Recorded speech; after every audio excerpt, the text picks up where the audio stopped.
You have a cursor, a blank screen, and just a few lines of code. And with that, you can make things move. You can draw shapes, build patterns, and control things with your keyboard, and of course, yes, build actual games. That is Python Turtle.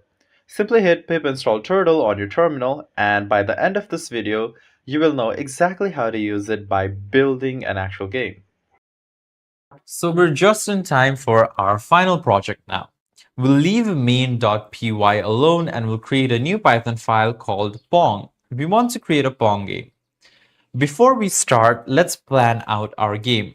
So what do we want? I want a Pong game. For my Pong game, for example, I want my screen width to be 800 by 600. And I want a black background. We already know how to do this. You can just go ahead and replace that comment with the code if you know how to do it. We need a few objects inside our game, right? There's a few things that a Pong game needs. The first thing is paddle A. So this is the paddle that will be on the left side.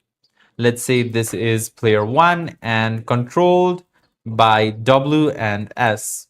So if I press W, the paddle goes up. If I press S, the paddle goes down. Next, I want to create a paddle B, and the paddle B is going to be on the right side, controlled by player 2 and controlled with up arrow and down arrow on my keyboard. Next, obviously, in a paddle game, you need your ball. Your ball just bounces around the screen automatically. It just keeps on bouncing around the screen. If it hits a paddle, it'll bounce against the paddle. The last thing I need is a scoreboard, which keeps track of player score on top of the screen. So with the knowledge that you have, you should be able to create all of these yourself, but I'll just help organize your idea. Well, our logic is pretty simple. Ball moves every frame, and this has to be automatic. Next thing is ball has to bounce off other walls. This is also pretty straightforward, since we can just change the direction of that ball. Then ball bounce off paddles, so not of, it has to be off paddles. Our ball has to pass left wall, so if left wall, then player 2 scores. Since player 1 is supposed to be guarding the left side, if our ball goes through the left side, our player 2 should get a point. And ball pass right wall, player 1 scores. That's pretty simple. And the last thing we need to do is update our score on top. So this should be the entire logic, all of the games and the entire logic of our Pong game. Now let's start creating it. So at the very beginning, I'm going to import turtle and I'm going to set up my screen. So the way we did that earlier was we created a variable screen and then initialized it with turtle.screen. We call it turtle.screen. Right after it, let's set our title, so screen.title, and let's set it to something like Pong. And set our screen.bg color, which we wanted to be black. Next, we wanted screen.setup. We wanted our screen to be 800 by 600, so we can set the width and height like so. And screen.tracer is a special property that we're going to set to 0. This is a new property. All it does is it turns off animations. So you can write turns off animations. By default, turtle will, while drawing and moving around, it will show you animations every time it moves, even if it's at the max speed, which is 10. So if you just do tracer 0, then it will just stop turtle from drawing those animations. Next, I want my scores. So by default, I'll have 2 scores. Score for player A. So player A is going to get 0 and score for player B. Player B is also going to get 0. Pretty simple. Now I'm going to start by drawing my paddle A, which is the paddle on the left. So paddle A is a turtle. This is a turtle. We know what this does. We want my turtle speed to be 0. I don't want any of those drawing animations. Paddle A dot shape. I want it to be a square.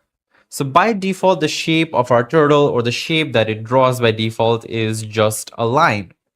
But instead of that, It's actually a triangle which draws a line, but I want the shape of my paddle itself to be a square instead of a triangle, and we'll see what that means in a bit. I can change my paddle A dot color. Obviously, we need a white color, otherwise everything is not visible. Then I can set the size of my paddle. Currently, the size of my paddle is very thin. It creates a very thin line, but I want to create a pretty thick line. So I can do paddle A dot shape size, and let's say the width. So stretch width is going to be 5, so it is going to be 5 units long, and stretch length 1, so it's going to be 1 unit like long lengthwise and 5 units wide widthwise. So since I want to draw my paddle, I'll just move it up and down. I don't need to move it left and right to draw that paddle, and you'll see what that means in a bit. So paddle A dot pen up by default. By default, I don't want to be drawing anything until I go to the location where my paddle spawns. So my paddle is going to start at minus 350, comma 0. This is where my paddle is going to start. So again, line by line, we created a turtle for our paddle. We set its speed to the maximum possible, which is 0. After 10, it is 0. Then I set the shape to be square so it doesn't look like a triangle. It draws in white color, and it is 5 units wide and 1 unit long. So whenever it moves, it's going to create that. Currently, I don't want to draw anything when moving, and I go to my starting position, and now I am ready to move. I'll create the same for paddle B. So paddle A, and then I'll create my paddle B. Simply, instead of all these A's, this is all going to be B's. And instead of going to minus 350, I'm going to positive 350. Everything else is the same since they're both the same paddles. At the very end, I want my ball. So my ball is also going to be a turtle. So turtle dot turtle. And the ball speed, obviously all of our speeds are 0. Our ball dot shape, I want it also to be a square. You'll see it in a bit because circles are hard to work with. Squares are much easier since collisions are easier. Then I want my ball color, obviously, to be white because I want to see it visible. I'll do pen up for now, and then I will go ball.go to 0, 0. The next thing I want to do is that I want to move my ball. So by default, my ball should be either moving in the y coordinate or the x coordinate, or sometimes both of those coordinates. So we can add custom attributes that can move the balls throughout horizontally and vertically every frame. So simply doing ball.dy equals to 0.4, and next to move it across the y-axis, and ball.zx also equals to 0.4. So it's going to set a 0.4 strength for it to be moving in that axis, and you'll see what that means once I start the application. Finally, I want the scoreboard, and the scoreboard, would you guess it, will also be a turtle. Turtle.turtle. And the speed is also going to be 0 because I don't want to see any animations. The color is also going to be white. It is going to dot pen up for now, and it's going to hide our turtle because I don't want to see that triangle, or I don't want to see a box or anything for our scoreboard turtle. Then scoreboard.goto, I want to go to this location, which is 0, 260, right on the top of our screen.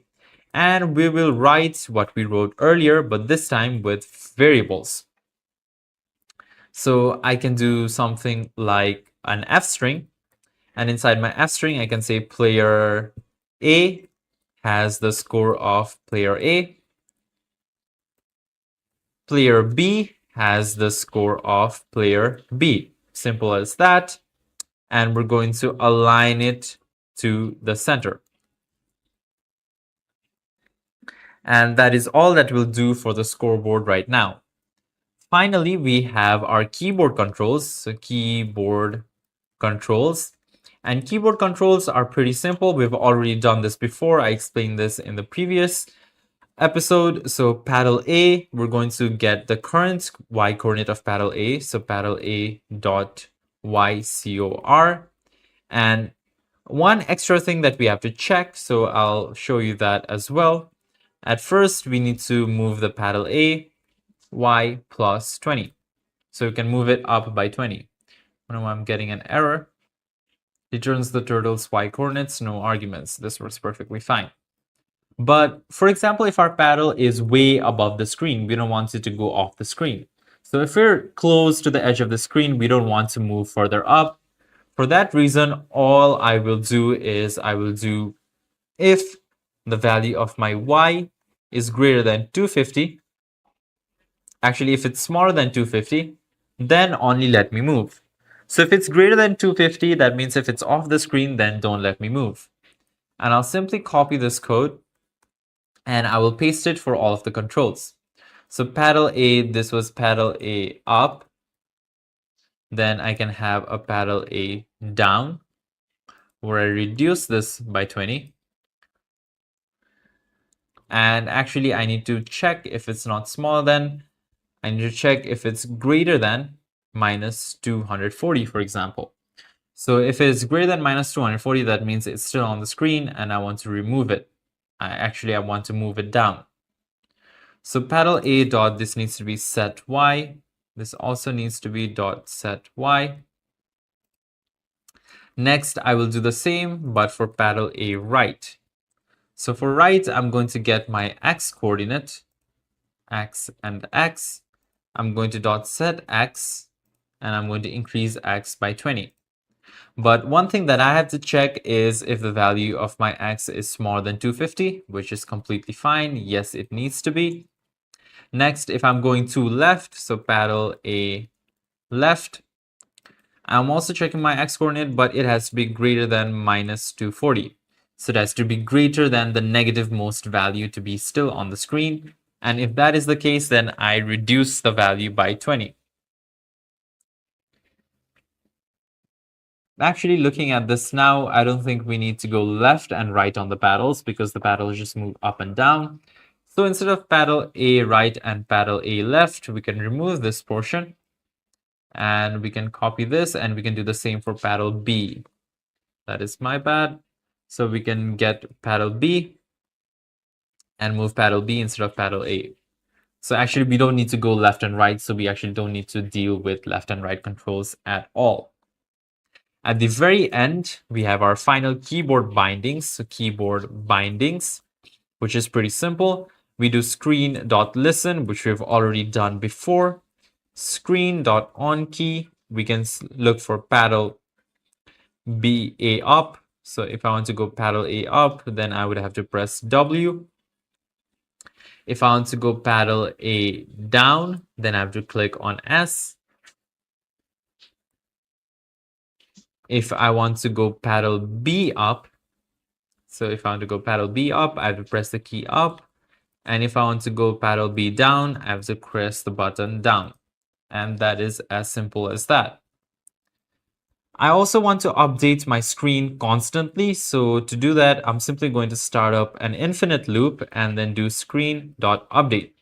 So this will update my screen throughout. So each iteration is one frame of the game. Since we set the tracer to 0 earlier, that means that nothing gets drawn automatically. This line manually triggers a full redraw of everything on the screen. Once you call it per frame, the game animates pretty smoothly. Inside this loop, before our screen.updates, what I want to do is I want my ball to be constantly moving.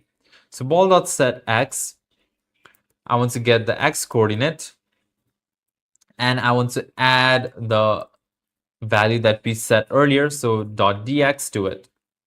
Also ball.set y, I'm going to get my y coordinate and I'm going to add the dy. So on top, if you look at where we define the ball, we have the y value changing, which is 0.4, and the x value changing with 0.4. So all we're doing is that we're changing it right here. So this is where it's actually changing. Next, we want to check if the ball is colliding with anything. So if it's colliding with the top and bottom walls, we need to stop it. So if ball.ycor, is greater than 290. That means it's colliding with the top wall. Then I want to set my y back to 290 since I don't want to go it above the screen. And I'm going to set the dy, so the direction it's moving, to -1. So if it's moving upwards, it's now going to move negative, so downwards. If it was moving downwards, it's going to move negative upwards. It's just going to get multiplied with wherever it's moving, so it goes in the opposite direction. And same for the bottom. So this was for the top. For the bottom, I need to check if it's less than -290. And I'm going to set it to -290 and also reverse the direction. So this is reversing the direction. This is setting it to a certain location so it doesn't go off the screen.